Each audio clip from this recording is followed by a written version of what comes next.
내 앞에서 성난 황소처럼 들이대는 분노한 사람들을 어떻게 대처해야 되는지 알려드리도록 하겠습니다. 끝까지 봐주세요. 안녕하세요, 놀신 몸장입니다. 살다 보면 피할 수 없는 순간들이 있어요.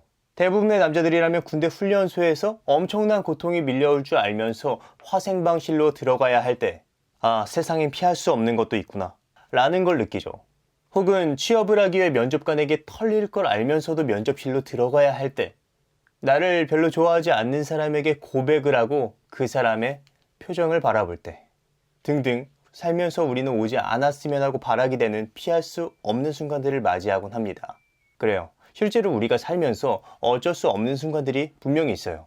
그렇지만 우리가 조금만 더 신경 쓰고 조금만 더 배우면 바꿀 수 있는 순간순간들이 훨씬 더 많습니다. 특히 제가 생각할 때 우리가 살면서 꼭 피해야 되는 순간은 우리가 화난 사람을 상대할 때 그 사람 때문에 피해를 보게 되는 순간, 그 순간은 꼭 피해야 된다고 생각해요. 왜? 분노는 가장 위험한 감정이기 때문이죠.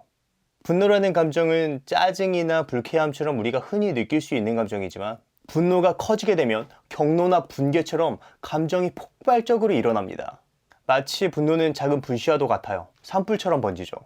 그리고 분노는 지배하고 보복하고 응징하려는 성격이 있어요. 그래서 경로가 지나간 자리에 남아있는 것은 인간관계의 파탄뿐이죠.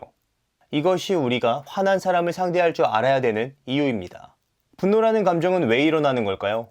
분노는 나를 방해하는 것을 제거하기 위해서 나타나는 감정입니다. 실제로 갓난아이들을 대상으로 분노를 유발시키는 실험을 했는데, 여러분들이라면 갓난아이에게 분노를 유발시키는 가장 효과적인 방법이 무엇이라고 생각하시나요? 갓난아이들에게 바보, 똥개 이렇게 놀리는 것이 효과적일까요? 방법은 간단했습니다. 아이들이 꼼짝 못하도록 팔을 부여잡거나 물고 있는 젖꼭지를 빼앗는 것이었죠. 즉, 아이들의 행동을 방해한 것이 분노를 유발시켰던 거예요. 이것을 초기 분노라고 합니다. 여기서 우리가 알 수 있는 것은 무엇일까요? 바로 분노는 선천적으로 타고난다는 거예요. 그리고 사람마다 분노를 느끼는 정도가 다르죠.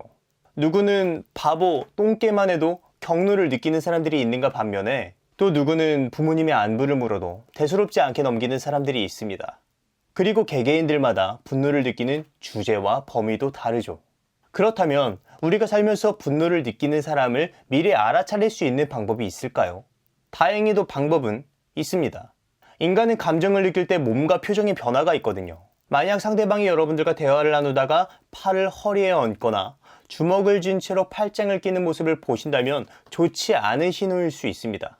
허리에 손을 얹어서 몸집을 커 보이게 만들려는 무의식적인 의도가 깔린 바디랭귀지일 수가 있고, 폭력을 억제하려는 의도의 바디랭귀지일 수가 있기 때문이죠.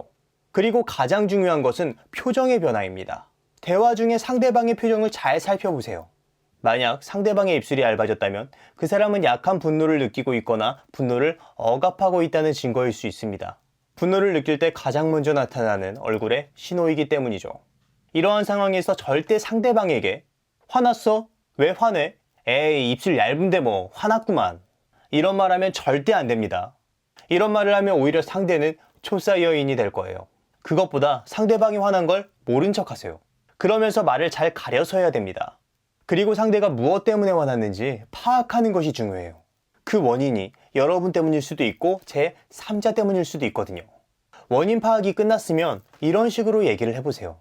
내가 치킨 닭다리 2개 다 먹은 것 때문에 실망했을 수 있을 것 같아. 솔직히 내가 생각해도 너무 경솔한 행동이었어.